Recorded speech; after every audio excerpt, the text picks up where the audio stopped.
Bola itu mungkin masih termasuk HPHK golongan 1 ya Mas Nova ya. Jadi dia mungkin masih eksotik, belum ada di negara Indonesia. Mungkin idealnya ya memang istilahnya untuk di pintu-pintu pemasukan juga kalau bisa jangan sampai ada impor dari negara yang sedang wabah outbreak bola terutama tersebut, tadi ya, terutama yang bisa menunjukkan.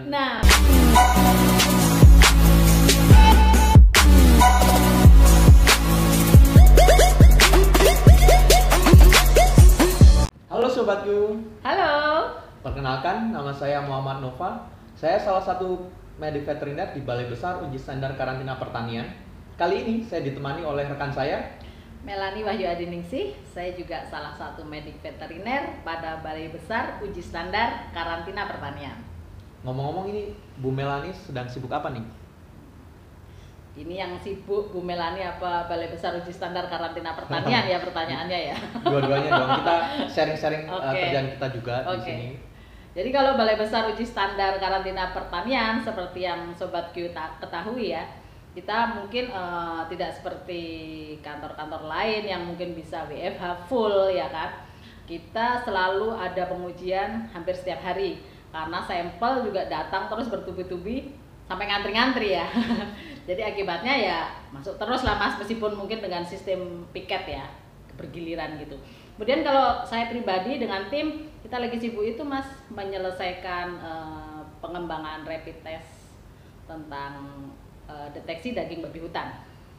Nah, ini menarik banget Sobat Q. Sebenarnya saya sudah ada bocoran tentang alat ini, tapi tahan dulu karena kita akan bahas khusus tentang alat tersebut di video berikutnya. Kali ini kita akan membahas yang lebih happening lagi mungkin Ibu. Jadi mungkin Sobat Q juga sudah baca berita tentang keadaan status penyakit yang baru-baru ini terjadi. Mungkin sekarang kita lagi sibuk dengan COVID, bagaimana cara mengatasinya, menyelesaikannya. Masalah memang kita semuanya hektik banget, di dunia juga semuanya kena imbasnya ya Bu. Iya betul Mas. Tapi tiba-tiba ada muncul satu penyakit lagi, yaitu Ebola. Wah. Jadi di sekitar Mei sampai Juni itu WHO sudah mendeklar bahwa ada kejadian penyakit Ebola baru di wilayah Kongo. Nah, mungkin kita bahas sedikit dulu tentang sejarah penyakit ini. Kira-kira gimana Bu? Bagaimana awal mula penyakit ini bisa muncul? Oke, jadi mungkin seperti kita ketahui bersama ya, penyakit Ebola ini mungkin sudah dilaporkan terjadi sejak 1976 di negara Kongo juga Mas Nova ya kan, tapi kemudian memang juga terjadi di beberapa negara Afrika lainnya ya kan. Kemudian awal mula penyebarannya itu juga masih perdebatan ya kan. Beberapa peneliti menyatakan bahwa itu karena perburuan satwa liar ya, karena memang seperti kita ketahui bersama penduduk Afrika itu memang hobinya kan berburu ya kan. Kemudian ya, dia makan dari satwa liarnya itu juga ya kan makan. Termasuk salah satunya adalah lawar buah itu yang kita sebut fruit bat itu ya Mas Nova ya. Jadi dari perburuan satwa liar ternyata satwa liarnya itu terinfeksi lalu menularkan ke manusia ya. Iya, betul. Tapi sebenarnya Ebola ini bisa menyerang ke hewan apa aja sih Bu? Atau ini kan kalau di manusia sudah jelas dilaporkan, tapi kalau di hewan sebenarnya dia bisa menyerang apa aja Bu? Jadi benar, kalau awal mulanya itu ada dari satwa liar, kemudian dia juga menularkan ke manusia, kemudian dari manusia dia juga bisa menjadi sumber penularan kepada manusia lain, tapi dari satwa liar pun dia bisa menular ke selain manusia ya, ke non human primates itu atau primata seperti bangsa kera, monyet, simpanse, gorila dan lain sebagainya Mas. Kemudian pernah juga itu ditemukan seekor babi sakit, kemudian dia diperiksa dan ternyata ditemukan juga titer antibodi terhadap Ebola ya. Kemudian juga dilakukan pengecekan terhadap pekerja yang berhubungan dengan babi tersebut dan ternyata ya mungkin ditemukan juga titer antibodinya pada pekerja itu, tapi dia tidak menimbulkan gejala klinis. Nah, kemudian juga ada beberapa literatur menyatakan juga ditemukan titer antibodi terhadap Ebola di anjing. Oh, di anjing juga? Iya, itu ada penelitian itu. Tapi juga tetap tidak menimbulkan gejala klinis. Jadi gejala klinis itu hanya ada pada manusia dan non-human primate tadi. Oh, jadi walaupun bisa ditemukan di beberapa Iya. hewan lain, tapi utamanya menyerang di manusia dan non-human Iya. primates itu ya, Iya. monkey, apes itu ya. Ya, Bang. Nah, sebenarnya tadi kan disebut ada yang menunjukkan gejala klinis, ada yang tidak. Kalau misal yang dia menunjukkan gejala klinis itu sebenarnya apa aja, Bu? Gejala klinisnya yang bisa kita lihat. Jadi sebenarnya kalau gejala klinis awalnya itu mungkin seperti penyakit-penyakit lain ya, dia hanya fever, demam gitu ya kan, kemudian kesakitan ya kan, kesakitan kemudian di muscle gitu ya, di otot, kemudian juga di joint, di persendian ya kan, kemudian begitu selanjutnya mungkin dia akan menjadi muntah atau vomit, kemudian diare, dan beberapa kasus itu menunjukkan perdarahan. Wah, ini yang mungkin cukup menciri juga ya karena ada Ya. perdarahan juga ya. Tapi untuk keparahan penyakit ini dia bisa menyebabkan kematian atau persebarannya gimana sih, Bu? Oh iya benar, menurut OIE itu case fatality rate-nya untuk Ebola ini rata-rata itu 50% loh Mas. Rata-rata 50%. 50%, meskipun memang Tinggi. average-nya mungkin dari 10 sampai 80% ya. Range-nya 10 sampai 80%, tapi average-nya di 50% ya. Iya. Jadi cukup tinggi penyakit, Cukup tinggi. tingkat keparahan penyakitnya, bisa menyebabkan kematian. Nah, kalau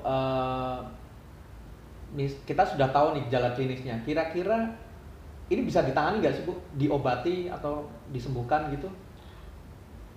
Karena ini adalah penyakit yang disebabkan oleh virus ya, seperti penyakit-penyakit lain yang disebabkan oleh virus, sebetulnya kalau obatnya sendiri mungkin Nggak spesifik, tidak langsung ada bunuh spesifik virus. seperti itu ya. Mungkin untuk pencegahan biasanya mungkin vaksin ya Mas Nova, selain praktek higien dan sanitasi kita. Terus mungkin juga paling untuk pengobatan simptom yang ada tadi. Jadi mungkin kita karena kita menjadi demam, jadi mungkin dikasih antipiretik ya kan. Begitu kita lemah juga ya kan, pasti dikasih terapi suportif ya Mas Nova ya. Jadi vitamin, memang gitu ya. Diare berarti baru kita dikasih- elektrolit. Nah, seperti itu, seperti virus-virus lain ya. Jadi basicnya tetap suportif. Iya. Jadi ya memang kalau untuk pengobatan di virus itu tidak ada yang efektif. Betul. Sebenarnya karena cuma bisa mengobati dari simptomatis. Makanya yang paling penting adalah pencegahannya, Bu. Nah, betul. Bisa diceritakan, Bu, tentang pencegahannya? Pencegahannya, oke. Karena kita dokter hewan ya, karena kita juga di karantina ya, dan kita tahu sendiri bahwa Ebola itu mungkin masih termasuk HPHK golongan 1 ya Mas Nova ya. Jadi dia mungkin masih eksotik, belum ada di negara Indonesia. Mungkin idealnya ya memang istilahnya untuk di pintu-pintu pemasukan juga kalau bisa jangan sampai ada impor dari negara yang sedang wabah outbreak Ebola Terutama tersebut, tadi ya, hewan-hewan yang bisa menunjukkan, betul, bisa terutama menyebarkan hewan-hewan yang membawa virus satwa-satwa tersebut. liar. Nah, seandainya memang terpaksa kita harus kontak dengan hewan-hewan tersebut, mau nggak mau ya kita harus perhatikan dong sarana pengamanan diri kita, pakai gloves lah ya kan, pakai masker lah, jangan sampai itu menjadi beresiko kepada petugas karantina. Terutama satu lagi, jaga imunitas, itu penting banget Mas Nova, apalagi di era seperti ini. Ya, jadi sebenarnya nggak ada salahnya kita jaga imunitas karena kan kita nggak hanya melawan Ebola, Nah, tapi COVID juga iya, melawan benar. Ebola, penyakit flu, bahkan flu itu Iya. juga tergantung dengan kondisi imunitas kita. Betul. Nah, ini kan kalau kita ngelihat sejarahnya dan perkembangannya sampai saat ini, kejadiannya itu masih di seputaran Afrika ya, Bu. Nah, kira-kira ada kemungkinan nggak sampai ke Indonesia, Bu? Wah. Ya amit-amit sih, tapi kalau kita prediksi dari Iya, kemungkinannya kita gimana? kita bicara realistis ya Mas Nova ya.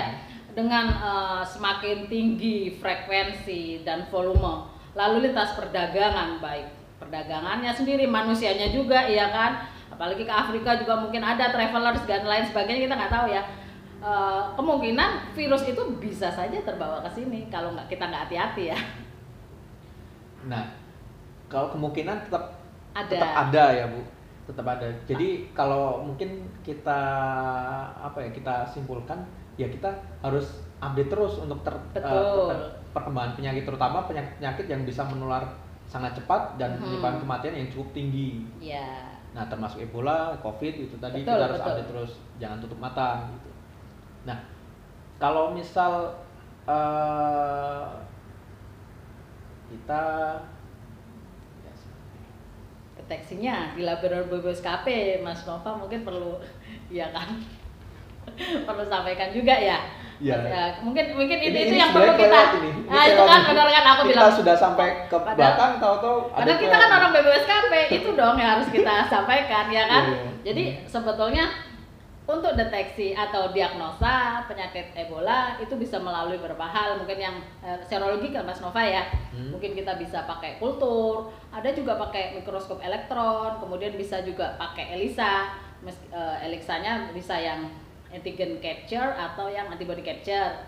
Kemudian bisa juga dengan SNT, serum neutralization test, dan mungkin dengan PCR. Itu mungkin yang Nah sebenarnya bisa kalau kita untuk lakukan. dari metodenya kan nggak awam ya Bu sebenarnya. Kira-kira bisa nggak BPSKP melakukan tes itu? Bisa dong. Kita kan udah biasa ngerjain istilahnya mau kultur bakteri kita biasa ya kan mengerjakan. Kemudian ELISA kita biasa ngerjakan, PCR ya biasa mengerjakan. Tapi tentu saja harus ada bahannya dulu Mas. Kendalanya itu iya. Harus ada bahan-bahannya ya. Iya. Tapi mungkin ada tambahan sedikit sih Bu, karena ini kan termasuk risk group yang cukup tinggi karena Ah, sifatnya benar. zoonosis tadi.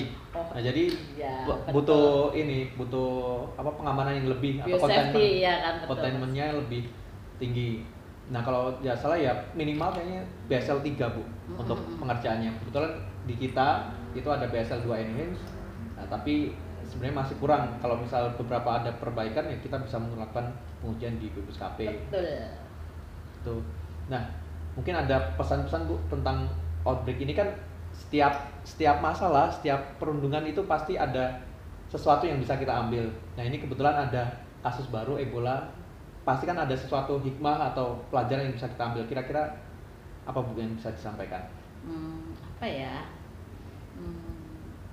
Intinya juga sebetulnya yang pertama kita maksudnya jangan terlalu hanya khawatir sama COVID ya kan. Sebetulnya banyak penyakit-penyakit lain yang memang perlu kita khawatirkan ya kan. Terus satu lagi mungkin seperti yang tadi saya bilang, intinya jaga imunitas, kemudian juga istilahnya selalu selain menjaga imunitas juga selalu menjaga higien pribadi masing-masing ya kan. Karena itu otomatis melawan semua penyakit, nggak hanya Ebola aja, juga COVID-19-nya juga ya.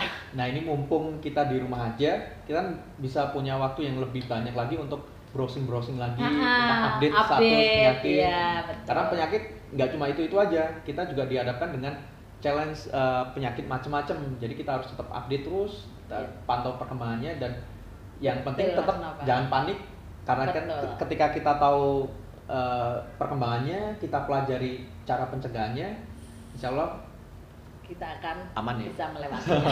Semoga bisa kita lewati Amin. bersama-sama. Tapi harapannya berbagai macam penyakit yang eksotis yang belum pernah ada di Indonesia ya Jangan sampai ke masuk ke Indonesia. Indonesia. Makanya ada kami karantina. Oke.